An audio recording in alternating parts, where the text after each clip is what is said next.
ഇപ്രാവശ്യത്തെ റെഡ് ഫോർട്ടിലെ സ്വാതന്ത്ര്യദിന പരിപാടികളിൽ പ്രതിപക്ഷ നേതാവ് രാഹുൽ ഗാന്ധിക്ക് എല്ലാ പ്രോട്ടോക്കോളുകളും ലംഘിച്ചുകൊണ്ട് 5ാമത്തെ നിരയിലാണല്ലോ മോദിയുടെ ഡിഫൻസ് മിനിസ്ട്രി ഇരിപ്പിടം അനുവദിച്ചത്.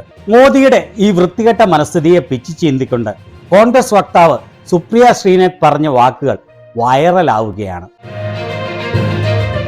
സുപ്രിയ ശ്രീനാഥിന്റെ വാക്കുകൾ ഇങ്ങനെയാണ്: നരേന്ദ്രമോദി ഒരു ഇടുങ്ങിയ ചിന്താഗതിയുള്ളയാളും മാനസിക വികാസം ഇല്ലാത്ത വ്യക്തിയുമാണ്. ഇത് അദ്ദേഹം സ്വന്തം പ്രവൃത്തികളിലൂടെ നിരന്തരം തെളിയിച്ചുകൊണ്ടിരിക്കുകയാണ്. മറ്റൊരു കാര്യം, ഇടുങ്ങിയ ചിന്താഗതിയുള്ളവരിൽ നിന്ന് വലിയ കാര്യങ്ങൾ പ്രതീക്ഷിക്കാനാവില്ല. ഇന്ന് സ്വാതന്ത്ര്യദിന പരിപാടികളിൽ പ്രതിപക്ഷ നേതാവ് രാഹുൽ ഗാന്ധിയെ 5ാമത്തെ നിരയിൽ ഇരുത്തിക്കൊണ്ട് നിങ്ങളുടെ സംസ്കാരം വെളിപ്പെടുത്തി. പക്ഷേ ഇത് രാഹുൽ ഗാന്ധിയിൽ ഒരു മാറ്റവും ഉണ്ടാക്കില്ല. 5ാമത്തെ നിരയിലിരുന്നാലും 50ാമത്തെ നിരയിലിരുന്നാലും അദ്ദേഹം ജനനേതാവ് ആണെന്നുള്ളതിന് ഒരു മാറ്റവും ഉണ്ടാവില്ല എന്ന് മാത്രമല്ല, എന്നത്തെയും പോലെ തുടർന്നും അദ്ദേഹം ജനങ്ങളുടെ വിഷയങ്ങൾ ഉയർത്തിക്കൊണ്ടിരിക്കും. പക്ഷെ ഇത് കാണിക്കുന്നത് ജനാധിപത്യത്തോടും ജനാധിപത്യ മര്യാദകളോടും പ്രതിപക്ഷ നേതാവിനോടും നിങ്ങൾക്കും നിങ്ങളുടെ മനസ്സിലും യാതൊരു മര്യാദയും ഇല്ല എന്നാണ്. കാരണം സത്യം ഇതാണ്: പ്രതിപക്ഷ നേതാവിന്റെ സ്ഥാനം ക്യാബിനറ്റ് മന്ത്രിയുടേതാണ്. ക്യാബിനറ്റ് മന്ത്രിമാരെല്ലാം ആദ്യത്തെ നിരയിലാണ് ഇരുന്നത്. പ്രതിപക്ഷ നേതാവിന് മാത്രമല്ല, മല്ലികാർജുൻ ഖാർഗെയ്ക്കും 5ാമത്തെ നിരയിലാണ് അനുവദിച്ചത്.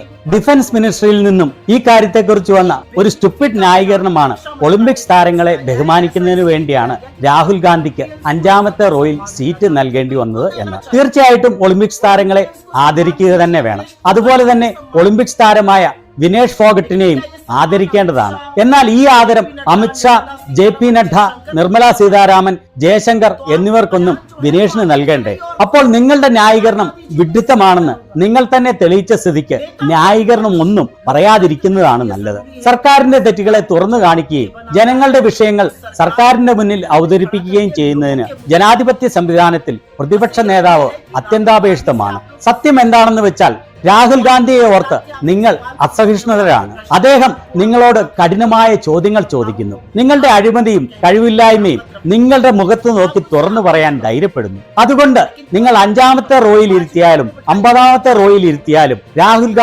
രാഹുൽ ഗാന്ധിയായി തന്നെ തുടരും. പക്ഷെ ഇത്തരം പ്രവൃത്തികളിലൂടെ നിങ്ങൾ എത്ര ഇടുങ്ങിയ ചിന്താഗതിയുള്ളവരും എത്ര അസഹിഷ്ണുതരും എത്ര വിവേകശൂന്യരുമാണെന്ന് നിങ്ങൾ തന്നെ തെളിയിച്ചിരിക്കുകയാണ്.